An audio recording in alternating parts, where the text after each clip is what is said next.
primeramente tengan muy buenos días. Muchas gracias por su asistencia.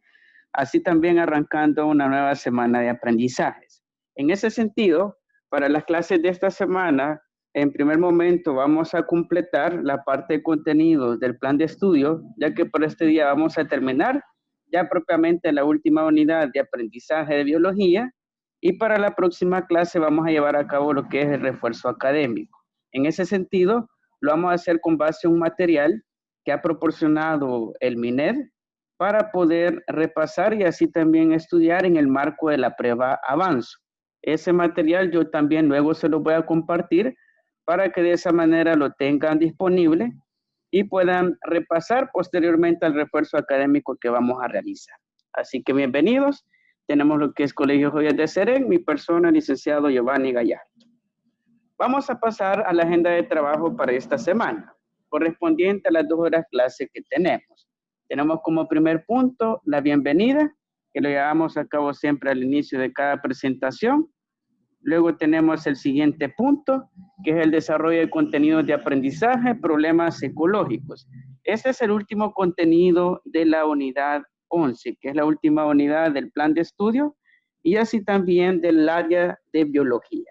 Así con este último tema, vamos a cerrar lo que es todo el estudio del plan de estudio de ciencias naturales de segundo año de bachillerato.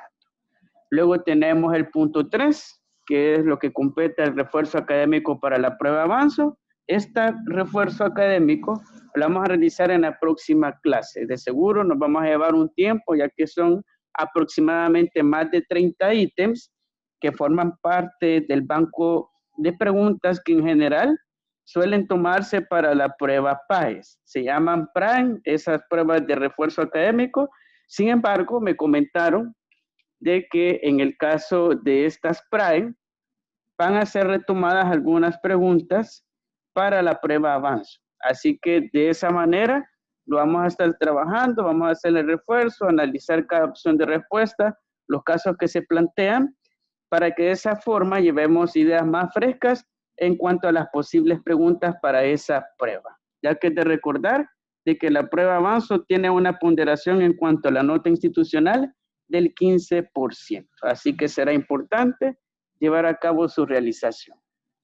Luego tenemos el punto 4, retroalimentación de los aprendizajes, que lo llevamos a cabo al final de cada sesión. Y como último punto tenemos el cierre de la jornada. Así que de esta manera vamos a estar trabajando en las 2 horas clase de la semana. Vamos a pasar al siguiente punto, que es propiamente el desarrollo del contenido de aprendizaje. ¿Y cuál será el título de ese contenido de aprendizaje? El último del área de biología, pues problemas ecológicos. En la clase anterior abordamos los efectos del cambio climático, realizamos la trivia educativa con el juego de quién quiere ser millonario. Pues hoy vamos a ver la parte de los efectos. Anteriormente vimos las causas, la problemática como tal desde la perspectiva contextual, y en esta clase lo vamos a ver ya desde la perspectiva de los efectos en lo que son los seres humanos y así también dentro de la naturaleza. ¿Y cuál será el indicador de logro de este contenido? Pues indicar las causas naturales y humanas que están provocando el cambio climático, el adelgazamiento de la capa de ozono, la lluvia ácida en el planeta Tierra e identificación de acciones para contrarrestarlos. Así que básicamente vamos a retomar algunos aspectos que ya vimos sobre el cambio climático. Sin embargo, le vamos a dar especial énfasis a la capa de ozono. ¿Por qué se da su adelgazamiento? Así también vamos a analizar cómo se produce la lluvia ácida, que es un problema que en general ocurre en la capital. Acá en San Salvador, de seguro no nos podemos pensar en ese problema, sin embargo está presente. Y asimismo vamos a identificar algunas acciones con base a protocolos internacionales como Kioto para poder contrarrestar lo que son las acciones negativas dentro del medio ambiente. Y como podemos ver acá en esta imagen, es una breve pincelada sobre algunos problemas ecológicos globales, como por ejemplo la desertificación, así también nevadas extremas, los huracanes y así también los incendios forestales, que son una muestra de típicos problemas ecológicos. Muy bien, y de esta manera vamos a estar trabajando lo que es esta temática de los problemas ecológicos. Vamos a pasar ya propiamente a cada uno de los fenómenos, ya que en ese sentido lo vamos a ver desde la perspectiva fenómeno-problema. Y vamos a iniciar con el adelgazamiento de la capa de ozono. Antes de adentrarnos en la explicación y profundizar en ello sobre este problema ecológico, me gustaría escuchar qué sabemos sobre el adelgazamiento de la capa de ozono o sobre la capa de ozono en sí. ¿Qué hemos escuchado respecto a ello?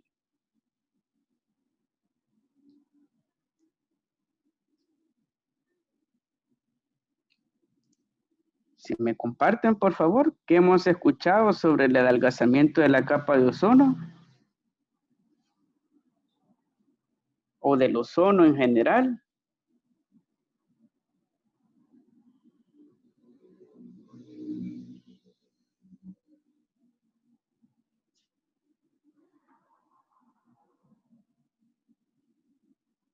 ¿Qué me pueden compartir? ¿Qué hemos escuchado de este problema del adelgazamiento de la capa de ozono?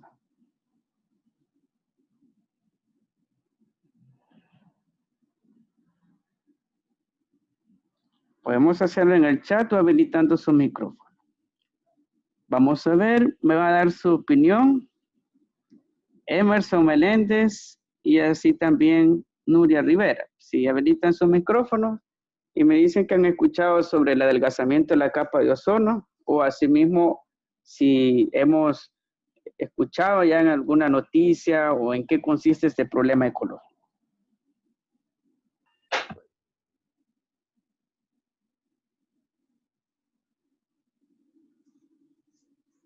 Yo creo, profe, de que en el transcurso de los años el adelgazamiento de la capa de ozono ha ido aumentando debido a las altas contaminaciones que se generan día con día. Muy bien, muchas gracias. Contaminaciones y día con día, efectos del adelgazamiento de la capa de ozono. Excelente, muchas gracias. Me comentan en el chat de que no han escuchado de eso, de que es nuevo y que está relacionado a la disminución del ozono. Muy bien. Si es nuevo este problema ecológico, les voy a comentar en qué consiste. Cuando hablamos del adelgazamiento de la capa de ozono, es de recordar de que nuestra atmósfera está constituida por capas. Podemos poner el ejemplo de que como si se tratase de una cebolla, la cual tiene diferentes capas. Pues una capa de la atmósfera y en específico de la alta atmósfera que va por encima de los 35 kilómetros de altura, si tratamos de salir del planeta Tierra, nos vamos a encontrar en algún punto con la capa de ozono. Pues esta capa es una de las principales motoras de la vida en el planeta Tierra. ¿Por qué? Pues si lo podemos ver dentro de lo que es el contexto del ozono, lo podemos definir como una molécula que está compuesta únicamente por oxígeno. Y a diferencia del oxígeno que todos respiramos, que es O2, el ozono se encuentran unidos 3 átomos de oxígeno respectivamente. En otras palabras, la fórmula química del ozono es O3, el cual tiene color azul, por eso el cielo, si vemos hacia el firmamento, tiene un tono azul, tiene un olor muy intenso, incluso puede ser letal para nuestra salud. Pues, ¿cuál es el problema con la capa de ozono?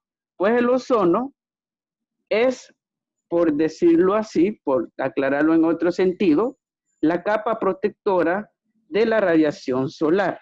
En otras palabras, llega lo que es la radiación infrarroja del sol, que viene en el espacio, alcanza lo que es la atmósfera y esa radiación solar se filtra. En otras palabras, se reduce su intensidad. ¿Y cómo se reduce? Pues por medio del ozono. El ozono básicamente reduce lo que es la cantidad de radiación solar que va a llegar a la superficie de la Tierra. En ese sentido, permite lo que es un equilibrio biológico, de que no exista más radiación de la que se necesita para que se produzcan todos los ciclos de la vida. ¿Y cuál es el problema en cuanto a la capa de ozono? Pues algunos elementos pesados como el cloro y así también los CFC, que son clorofluorocarburos, que provienen básicamente de los aerosoles, como por ejemplo los venenos que se emplean, como el baicón, entre otros perfúmenes, productos que utilizan básicamente aerosoles, para poder dispersar lo que es el contenido del líquido, pues esos CFC llegan a la atmósfera porque son gases y destruyen el O3, que es el ozono, a tal punto de que la adelgazan, lo que es la cantidad de partículas, y ocasiona este problema, como podemos ver en esta parte de la presentación, que es su adelgazamiento. Básicamente son agujeros que se producen en la atmósfera y que dejan pasar más libremente la radiación del sol. En otras palabras, afecta lo que es la salud de esos ecosistemas. Y como podemos ver en esta imagen, tenemos 1979, la evolución del ozono no estaba tan afectada a las partículas por millón en la atmósfera. Luego vemos para 1989 ya hay una aceleración en cuanto a la industrialización y claramente vemos de que hay una disminución de las partículas dentro de la atmósfera. Luego llegamos a 1999, es más aguda la situación y el problema, hasta alcanzar para el 2013 una caída de partículas por millón por debajo de las 200. En otras palabras, en los polos de nuestro planeta Tierra, en el polo sur, hay un gran agujero en la atmósfera. No quiere decir de que pasa totalmente libre la radiación solar, sin embargo es más intensa. En otras palabras, ingresa más libremente. Y eso produce de que se incrementen las temperaturas en esa región y se acelere el deshielo de los casquetes polares. Acá tenemos lo que es una representación del efecto atmosférico y la perspectiva física de este problema ecológico, que es el adelgazamiento de la capa de ozono. Podemos ver acá en esta imagen lo que es la radiación del sol, los ultravioleta alfa y los ultravioleta beta. Ambos ingresan al planeta Tierra, unos son de banda corta, los beta, y los alfa son de banda larga. ¿Qué sucede? Pues llegan a la atmósfera y, como les comentaba, filtran, disminuyen su intensidad de estos rayos ultravioleta, ya que se ingresan con libertad a la Tierra, acaban con toda la vida. Todo acabaría incendiándose y acabándose. Pues protejan a la Tierra lo que son estas partículas de ozono de O3. Pues, ¿qué sucede? Los contaminantes como el CFC, los clorofluorocarbonos, así también los HCFC como los aerosoles, refrigerantes, extintores que son halón, y así también el bromuro de metilo que está contenido dentro de los pesticidas, se acumula en la atmósfera, ya que todo se vuelve gas. ¿Y qué sucede? El cloro acaba con el O3, generando lo que es una pérdida de átomos de oxígeno para poder formar la reacción química de monóxido de cloro y una molécula de oxígeno respectivamente que se pierde en la atmósfera. Y de esa manera ocurre a nivel de la estratosfera aproximadamente de 10 a 30 kilómetros de altura y ocurre este proceso de descomposición de lo que es el ozono por medio de estos contaminantes atmosféricos como los clorofluorocarburos que provienen de aerosoles, refrigerantes, extintores, pesticidas que acaban literalmente con el ozono, el O3, que es nuestra capa protectora en la atmósfera. Si lo vemos desde la perspectiva física, que tenemos la representación, tenemos los ultravioleta beta de banda corta, llegan a lo que es la molécula del clorofluorocarburo, que está compuesto de dos flúor, un cloro, y así también un carbono. ¿Qué sucede? Pues la energía ultravioleta remueve lo que es el oxígeno del O3. Y en ese sentido, se remueven lo que son dos átomos de oxígeno del O3 para unirse con el cloro, para formar lo que es una molécula de monóxido de cloro, y así también únicamente nos queda un átomo de oxígeno en la atmósfera, que no corresponde a la molécula de O3, que es el ozono. En otras palabras, por la contaminación de los aerosoles, refrigerantes, extintores, pesticidas, están generando y produciendo la pérdida de ozono atmosférico en la estratosfera, que eso da como resultante lo que es el ingreso con mayor libertad de la radiación ultravioleta. En otras palabras, puede ocasionar enfermedades de piel, así también pérdida de especies de plantas por el exceso de luz y otros tipos de problemas ambientales producto de esta contaminación atmosférica por los clorofluorocarbonos. También tenemos otro problema ecológico, que es la famosa lluvia ácida. De seguro hemos escuchado y nos han dicho que cuando llueva nos cubramos o no nos dejemos mojar por lo que es la lluvia, porque es ácida. Es bastante común ese tipo de pensamiento. Pues debido a que, pues en cierta manera, tiene bastante razón, ya que dentro de nuestras ciudades hay muchos gases contaminantes. ¿Y qué sucede en cuanto a la lluvia ácida? Lo podemos definir como un problema de gran magnitud, ya que sus efectos son irreversibles. Así también la caída persistente de la lluvia ácida causa daños en lagos, ríos y aguas subterráneas. Y así también la dimensión del daño depende del grado de acidez. Para ponerlo en contexto, veamos esta imagen. Tenemos las ciudades, las fábricas y las emisiones de vehículos. Es de recordar de que tanto las fábricas, ciudades y así también la industrialización van a emitir siempre gases a la atmósfera. ¿Y qué genera? Pues tenemos lo que es corrientes de viento alisio que desplazan estas nubes de gas que producen las ciudades y así también las industrias y se convierten en ácido sulfúrico, que su fórmula química es H2O SO4 y asimismo en ácido nítrico. Todos esos gases llegan a la atmósfera, son desplazados por los vientos alisios y se encuentran con lo que son partículas de lluvia o así también nieve. ¿Y qué sucede? Pues se adhiere lo que es el H2O4 y así también el HNO3, que es ácido nítrico y ácido sulfúrico respectivamente, y precipita con las gotas de lluvia o así también las partículas que forman la nieve. A tal punto de que caen dentro de las ciudades, se depositan, como también dentro de los ecosistemas, que pueden ser lagos, ríos y aguas subterráneas. ¿Qué problema ocasiona la lluvia ácida? Pues tiene un pH por arriba de 7, oscila entre 8 y 9, y algunos daños que puede producir es, por ejemplo, matar ciertas especies de plantas, así también acidificar los lagos, eso va a aumentar lo que es la proliferación de algas marinas y por ende lo que es el aumento de toxicidad, que puede culminar en una muerte de fauna piscícola, de fauna propiamente marina. Asimismo, otros problemas que puede ocasionar es, por ejemplo, el daño en infraestructura humana, por ejemplo, las estatuas que hay a lo largo de las plazas. Si nos hemos fijado, se ve claramente que tienen cierta oxidación. Pues esa oxidación no viene dada del todo por el ambiente, sino que prácticamente por la lluvia. La lluvia tiene lo que son gotas de ácido sulfúrico y ácido nítrico que acidifican y así también corroen las diferentes superficies y pueden generar daños a nivel de ecosistemas, a nivel también de la fauna y la flora que pueden perjudicar directamente lo que es la salud humana.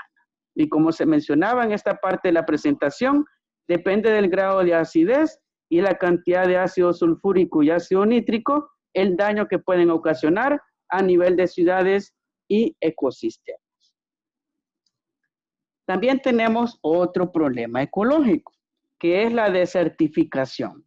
Este problema, en primera instancia, fue definido como erosión, así se le conocía. Sin embargo, se vio la necesidad de reconceptualizar lo que es la definición de erosión.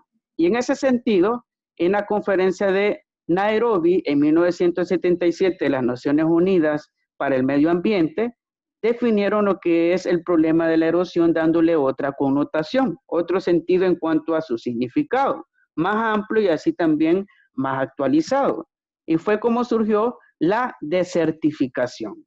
¿Y en qué consiste? Pues en la propagación de las condiciones desérticas en áreas áridas y semiáridas con menos de 600 milímetros de precipitación debido a las influencias del ser humano y de las condiciones climáticas. En otras palabras, este problema de la desertificación es producido directamente por la escasez de la lluvia y así también directamente influenciado por la deforestación que causa el ser humano.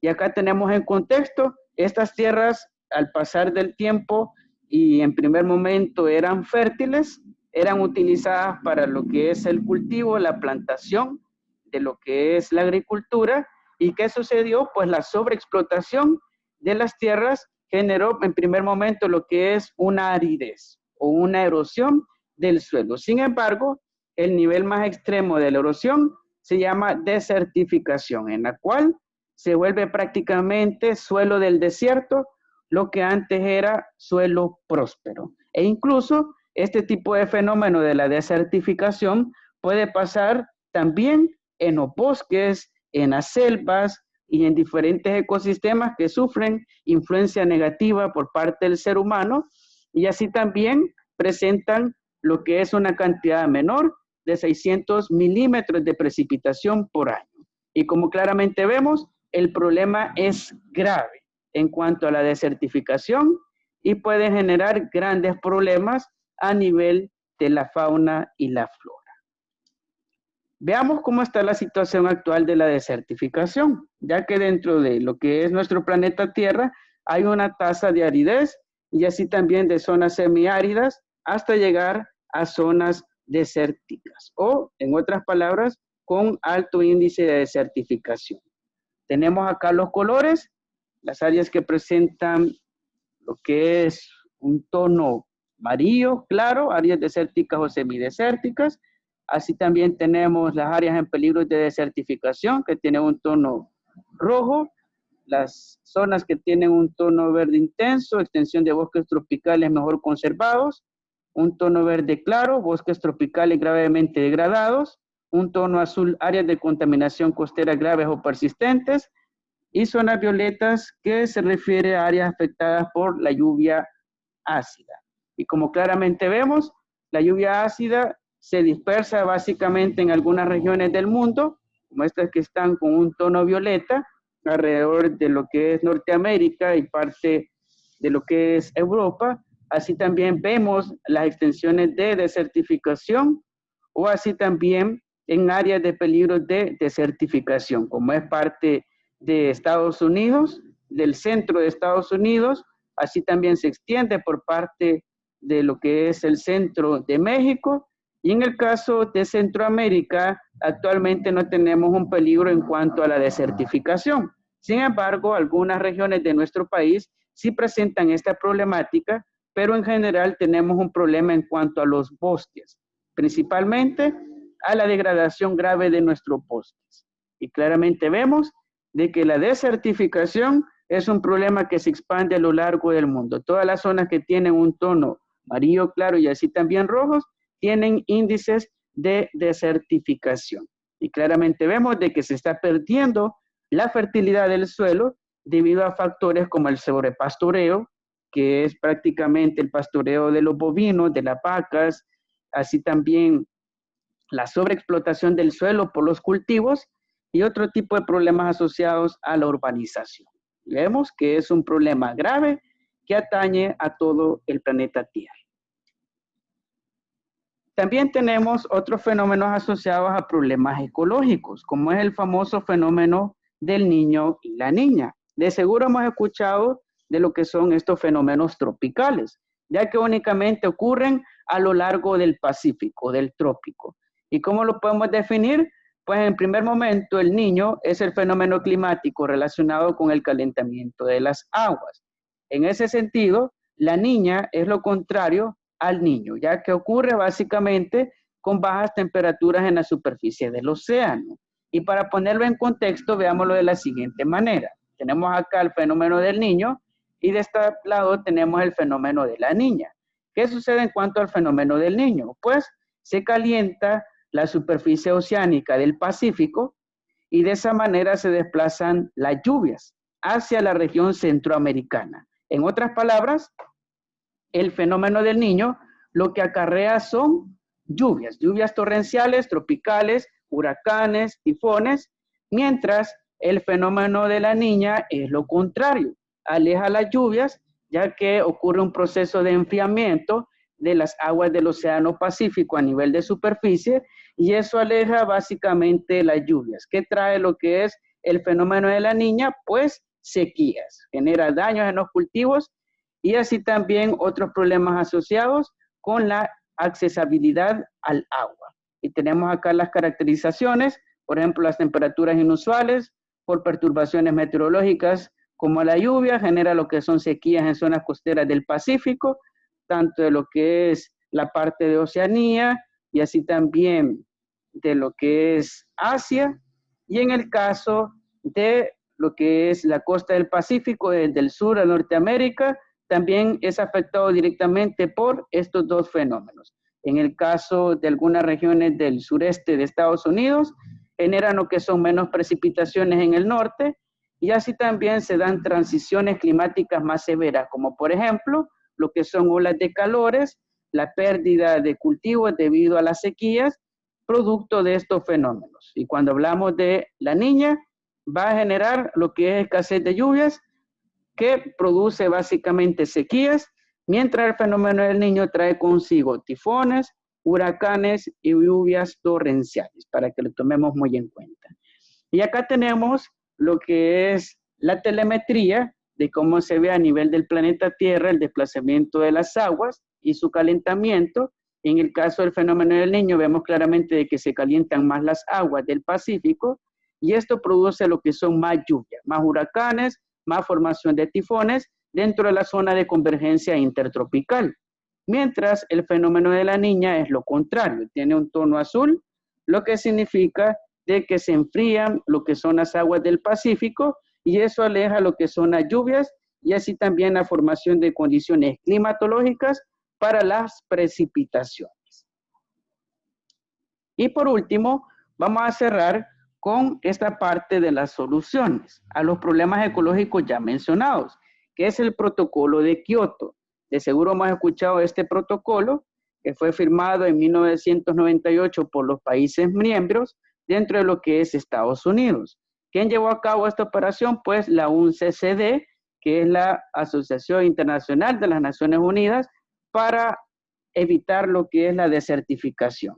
Y como vemos claramente, este problema es grave de la contaminación y podemos también observar de que en algunos niveles de referencia y así también objetivos previstos por este protocolo de Kioto, los cuales eran la reducción de un 5% de las emisiones de dióxido de carbono, metano y así también de este gas de efecto invernadero que es el óxido nitroso. Esa era la meta de todos los países miembros, incluyendo El Salvador.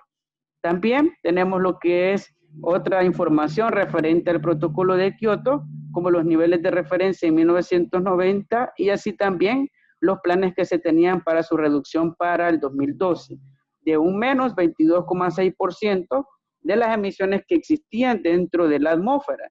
Y el compromiso básicamente era reducir en un 5% todos estos gases contaminantes que vemos en la parte inferior de la presentación. ¿Qué objetivos se han alcanzado respecto a los niveles de 1990? En primer momento tenemos que se han reducido las emisiones en torno a el 23%. De todas las emisiones que se emitían para el año de 1990, se han logrado reducir el 23%. Así también este acuerdo internacional de la CMNUCC de la ONU, que es la Comisión Mundial de las Naciones Unidas para el Cambio Climático, fue adoptado prácticamente en Kioto, Japón. Por eso se llama de esa manera. En Estados Unidos se ratificó y así también desde este año, de a finales del 97, prácticamente en 1998, entró en vigencia. Y así también se empezaron a medir los alcances de todos los países miembros para el año del 2005. Si en verdad ya se había reducido en un 5% sus emisiones.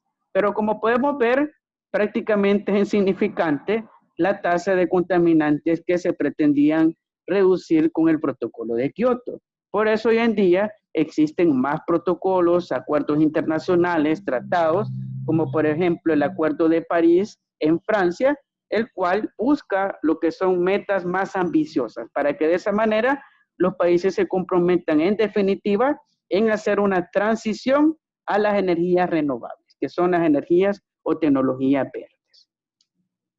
Muy bien, y con ello vamos a llegar a la parte de la retroalimentación de los aprendizajes. Vamos a iniciar con la primera pregunta, referente a lo que hemos visto dentro de la clase. Nos dice qué factores deben de desaparecer para minimizar la desertificación. si me comentan qué cosas debe de hacer la humanidad para evitar lo que es la desertificación.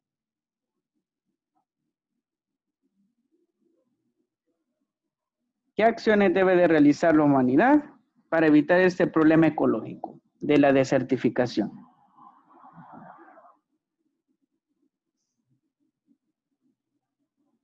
Podemos participar en el chat o habilitando su micrófono.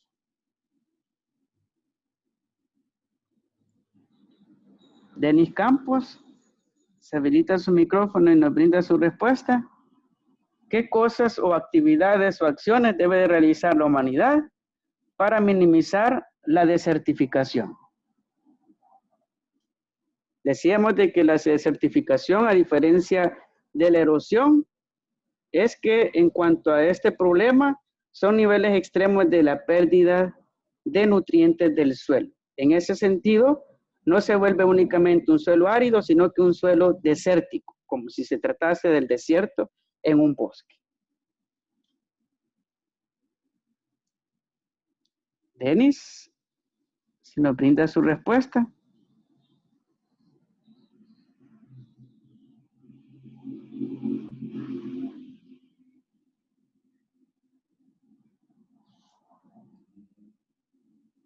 Mientras piensa su respuesta, nos dice en el chat algunas opciones, como por ejemplo aumentar los cultivos, la tala de árboles, aplicar abono. Pueden ser medidas que en cierta manera puedan mitigar lo que es este problema de desertificación. Básicamente, en primer momento, evitar el sobrepastoreo de los animales en la tierra, ya que eso ocasiona la pérdida de nutrientes y así también del suelo en cuanto a su forma, a su morfología, y también evitar la tala de árboles, la deforestación, y aplicar también lo que son abonos naturales, orgánicos, como el compostaje, para que de esa manera recuperemos lo que es los nutrientes que tiene el suelo. Muy bien, vamos a la siguiente pregunta. ¿Cuál es la diferencia entre el fenómeno del niño y de la niña, según lo que vimos dentro de la clase?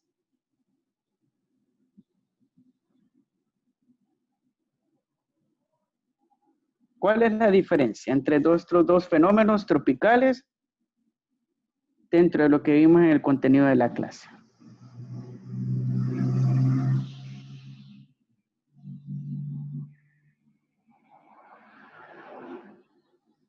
Si me ayuda, por favor, vamos a ver.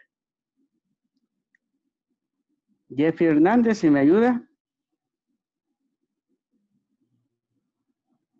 a resolver esta pregunta. ¿Cuál es la diferencia entre el fenómeno del niño y de la niña?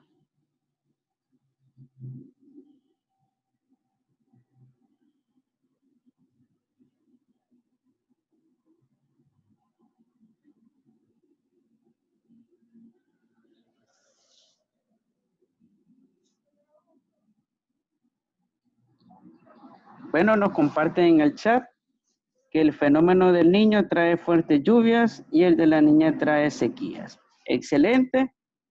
Y en efecto, básicamente esa sería la diferencia. El fenómeno del niño trae lluvias torrenciales, así también la generación de fenómenos tropicales como huracanes, tifones y tormentas, mientras el fenómeno de la niña aleja lo que son las lluvias de las regiones de lo que es el continente americano y parte de Oceanía y Asia, y de esa manera ocasiona lo que son sequías. Básicamente uno trae más lluvia y el otro fenómeno trae lo que son sequías. Excelente, vamos por la última pregunta. Nos dice, es una forma de contaminación que hace referencia a la caída de ácidos que se presentan en la atmósfera. ¿Cómo se llama a ese problema ecológico? En el cual es una forma de contaminación que hace referencia a la caída de ácidos que se presentan en la atmósfera.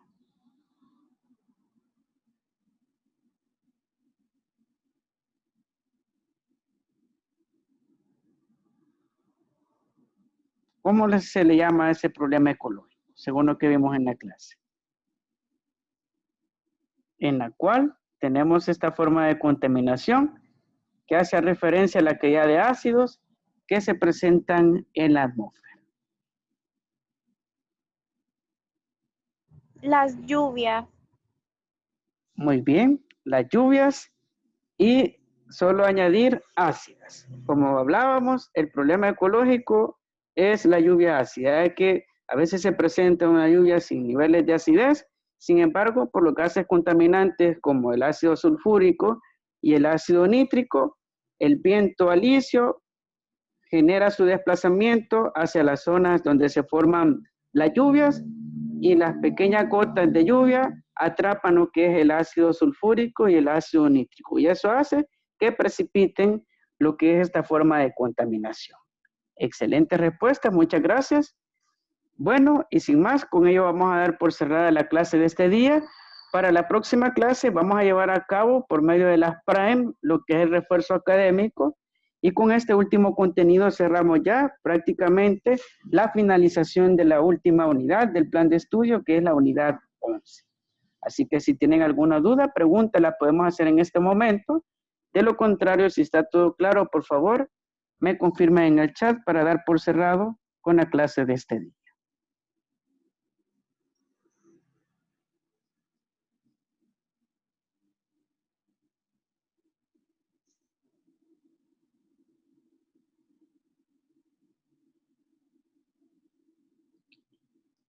Muy bien, gracias por confirmar. Solo recordándoles que para la próxima sesión vamos a iniciar el refuerzo académico con las PRIME. Así que los espero para la próxima clase. Que tengan un feliz día lleno de éxitos y bendiciones y nos vemos hasta la próxima sesión. Feliz día, cuídense mucho. Gracias, profe. Igual feliz día.